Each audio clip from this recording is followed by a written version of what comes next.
Hello, welcome to my week 1 Whateverathon reading wrap-up. I was going to do this after 2 weeks, but I realised that I had so much to say about the 3 books that I have already read that I thought perhaps best to keep it short and sweet and do it weekly instead.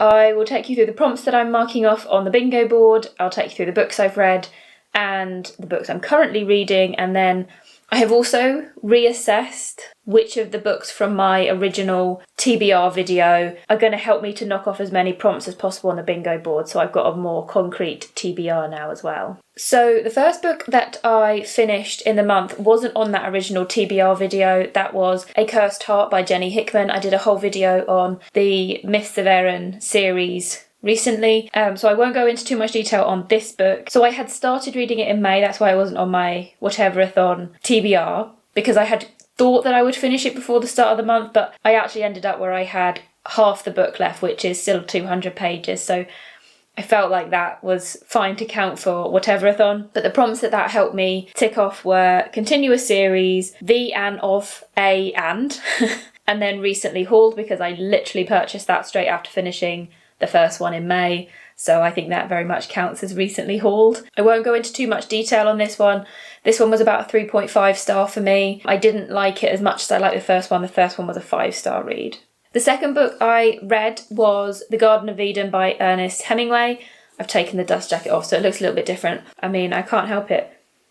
This is an old book, so it smells delightful. Ernest Hemingway was writing this at the time of his death, so it wasn't in sort of the finished state that he wanted it to be in. He was writing this for most of his writing career, so this was going on in the background while he was writing things like The Old Man and the Sea. I personally have never read any Ernest Hemingway before. This is my first one.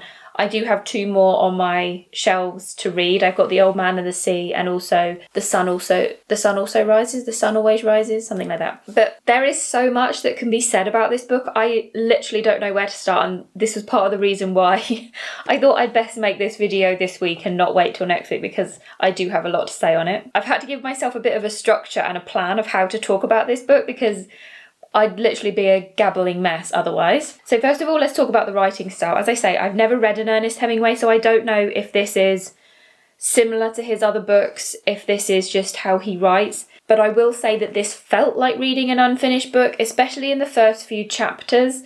It really felt disjointed. It felt like he'd written down a broad plan. Like they say, when you're writing, you should write the story and then you should go back and edit. And it felt like he'd written out all the things he wanted to include and then hadn't gone back and edited it, or hadn't gone back well and edited it. Certainly as we got on later in the book, it became a lot more easy to follow. The biggest issue I had with it was the dialogue. Often when they're talking, it's just he said, she said. There's no discussion around the emotions that are being felt. So one particular case I remember, the couple who are the protagonists are having an argument, but I didn't actually realise they were arguing. They could have been having a conversation, they could have been jokingly mocking each other, or they could have been having an argument. And it was only when one of them stands up to storm out that I realised, oh, okay, this was an argument then. And that dialogue style stays throughout the book, so I did find that quite weird. The LGBTQ theme. Going into this book, all I knew was that it was about a man and his wife and then the woman who comes into their marriage, but you don't know from that blurb the way in which she comes into the marriage, so whether it becomes a love triangle, whether it becomes pansexual relationship, or a threesome relationship, or even just more like an open relationship. You really don't know what's going to happen, and so I found that interesting to see unfold and see where Ernest Hemingway took that. Another thing that you don't know going in, but that I've now read in other reviews, and obviously I noticed it as I was going in, is the discussion around the main female protagonist's gender identity and how she's struggling with who she is. I was so surprised that at the time that Ernest Hemingway was writing this story, that was something that he would think about, that he would want to write about. Perhaps it's something that he's experienced himself, but yeah, I found that really interesting through this book. The only thing I will say though is that ultimately this person who is struggling with their gender identity becomes mentally unstable, is prone to fits of jealous rage and outbursts. Whilst yes, it is it's perhaps stressful at a time when no one is discussing gender identity to be going through those emotions, and that yes, that could then cause mental health issues, it could cause violent outbursts or anything like that. I felt it was a shame that was the character doing it in this book. I felt like that, I don't know, it's hard to explain, but I just felt like it was a shame that the one character who's trying to work out their gender identity was also the one who basically caused all the problems in the book. So the next thing is the religious themes. I don't think you'd necessarily think to make religious connections if it weren't for the title, The Garden of Eden.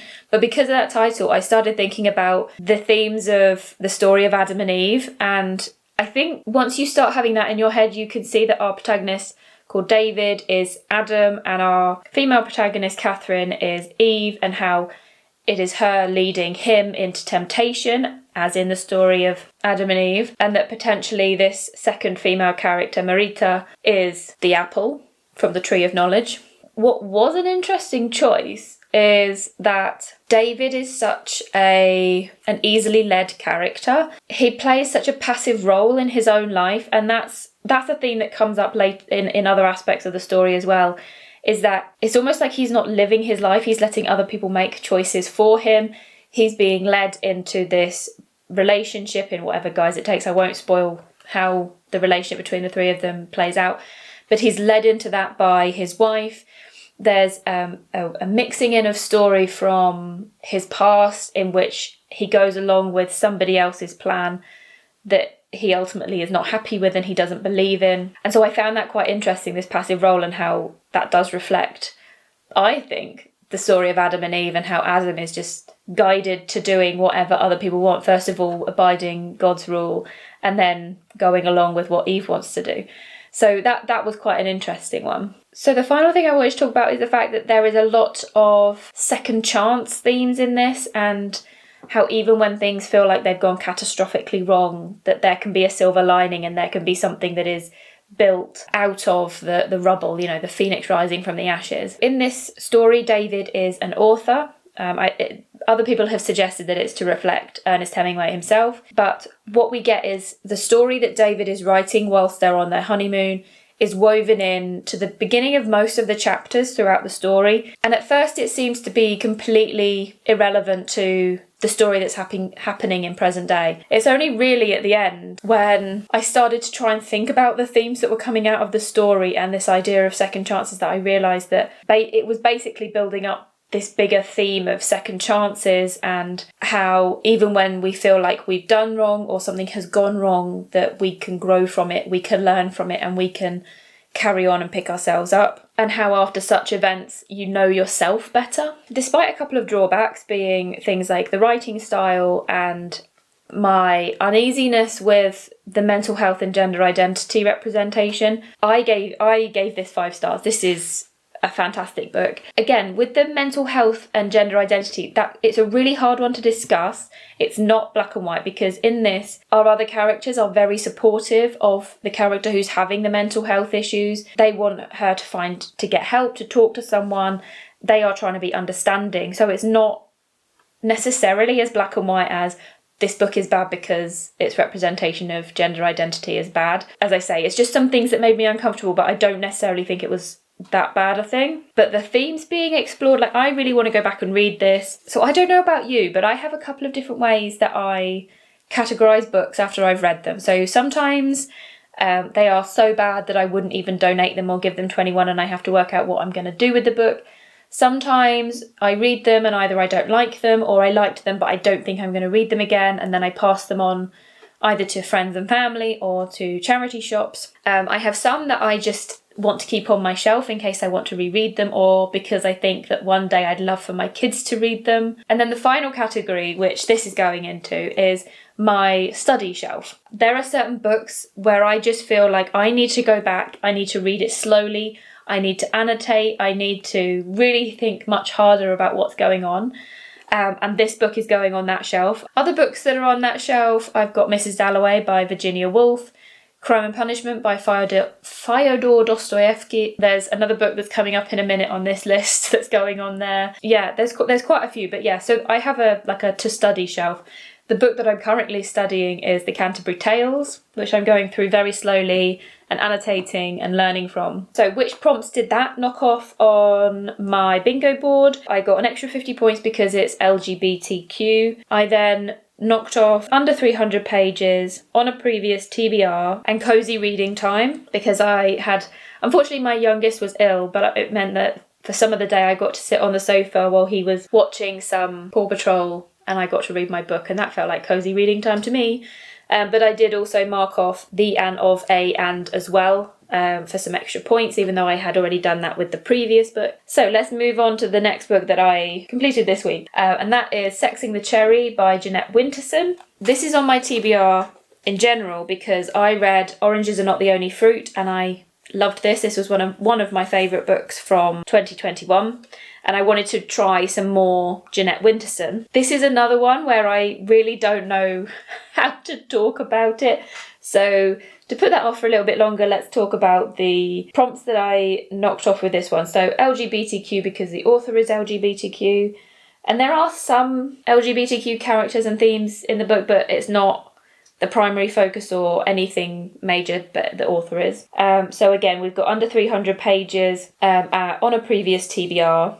But then I also managed to knock off a colour on the cover. So my choice for colour on the cover is red, white and blue because it's been the Queen's Platinum Jubilee. So any books that have red, white or blue on the cover, that's for that prompt. So this has red on the cover and white. Guilt-free activity, so I ran myself a lovely bath, and because the little lamp has a missing light bulb at the moment and I didn't want the overhead light on, I lit some candles and I read by candlelight, and that felt like a lovely guilt-free activity there. And then, for the first time ever, I joined some reading sprints. I happened to log on to YouTube and saw that some live sprints were going on, so I joined them having never done that before, ever. And I really enjoyed it. It was absolutely brilliant. So I will definitely be doing that again. Let's stop procrastinating and talk about Sexing the Cherry. Best way for me to talk about this book is to perhaps compare it to some other books that I've read. So first of all, comparing it to Oranges Are Not the Only Fruit, the first one that I read from her. I think this might be her debut, Oranges. I'm not sure, but anyway, in Oranges, there is a main narrative, but every now and then you get little snippets of myths and legends woven in, and the themes are supposed to be sort of carried throughout both the narratives. But those myths and legends bits never overpower the main story. They are very much secondary. In Sexing the Cherry, there is a blend of everything, and it's really hard to know what's reality and what's fantasy. It's hard to know whether something is really happening or it's in somebody's mind, or it's a very bizarre book to read. As I was reading it, I was comparing it in my mind to The Divorce by César Aira. This again is one of my favourite books from 2021. So in The Divorce, and we have a reality. So we have a 5-minute snippet of a man seeing someone he knows at a cafe, sitting down to have a coffee with them. And then what happens is we end up seeing, say, a memory or a reminiscence of how they met or a key part in their life. And then perhaps somebody spills something, and then there's you get transported back to another memory, and basically it's a series of memories that you get transported back to. But really, what's actually happening only happens over a 5-minute period of time. It's literally nothing, and it's all about the memories. But as you go into each of the memories, it starts off relatively normal, and then more and more fantastical elements come into it, and you're thinking, well, that's not real. This one is on my to-study shelf because I need to go back and reread this. The way I described it when I'd finished it was that it was like being lost in a forest. It was absolutely beautiful, but I had absolutely no idea what was going on. And that is very similar to this. I would say, though, that this is less beautiful than The Divorce, but it's more comical, it's more gruesome, it's more sexual. It's like The Divorce, but just like having a psychotic episode. Like, it is so weird. But, there are moments when I was laughing out loud. There's social commentary. At page 130, so it's only sort of 147 pages, this book, 144 pages. At about page 130, we have this little snippet that makes you think, oh my God, that's what's going on. Oh. And then it goes back to being crazy again. But that little snippet kind of tells you what the rest of the book has been about. And so now, again, I want to go back. It's going on my to study shelf because I now want to go back and I want to see how that little snippet is reflected in everything else that happens in this book. Yeah, a really odd one. It's definitely not the sort of book that you just recommend to people. You have to be a very specific person to enjoy this. Yeah. So there we go. Sexing the Cherry. I don't even know how I'm going to rate this one. So I've got A Cursed Heart, which was 3.5 stars. The Garden of Eden, which I'm giving 5 stars. Sexing the Cherry. I mean, possibly 4 stars because I do want to go back. I do want to explore this more, but it wasn't as enjoyable as, say, The Divorce. I wouldn't say this was as fun as nice to read. This I read in one sitting. This has actually taken me, despite its size, has taken me a little while to read because it's not something that you can get into or feel immersed in. It's a thinker. Yeah, I've spent all this time talking about just those 3 books. But anyway, the books that I'm in the middle of at the moment, I've got A Curse of Roses on my audiobook. Red Rising, I'm about 30% through on my Kindle. And then I'm also reading Swimming Home by Deborah Levy in physical. That one I'm reading alongside A Curse of Roses because that's going to be my last letter for A Curse of Roses into first letter for Swimming Home. And I have to say, Swimming Home I'm really enjoying, and Red Rising I'm really enjoying. A Curse of Roses is good. I wouldn't say I love it, but it's good. The other thing I've done is I have reassessed my TBR pile now that I can see which prompts I still have left to knock off. So here are my priorities. Boy Snow Bird, mainly because is the only one on this list that has a shiny cover. Clap When You Land, which is on my Kindle, and that one is for different format because that is a story in verse. Tentacle, because that seems to be my only one-word title. When Women Were Dragons for the dragon prompt. This Poison Heart for 2021 release. I do have a couple of 2021 releases on here, but I have to say, I think I've gotten to a point where if I don't just prioritise reading This Poison Heart, I'm not going to. I think it's just going to keep getting pushed down and keep getting pushed down. So I'm going to try and prioritise that this month just to try and make sure that it gets read, because who knows, it may end up being a favourite, but I just don't know. So then Book About Books, The Emperor Waltz, which is a big chunky beast. That is a book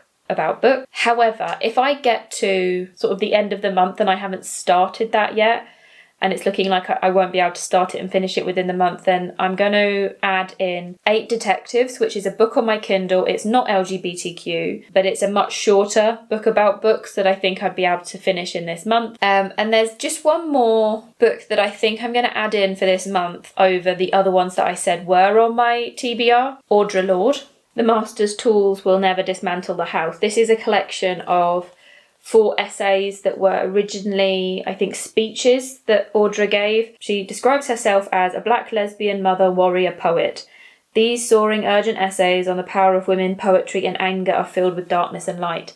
So this is a very short one, but I just really wanted to make sure that I included a non-fiction. I think that can be the easy thing to do when you start doing these prompts, is to forget about the non-fiction. And so I've added this one on. It hits both the diversity points, the LGBTQ and other diversity. Just really wanted to add that one in.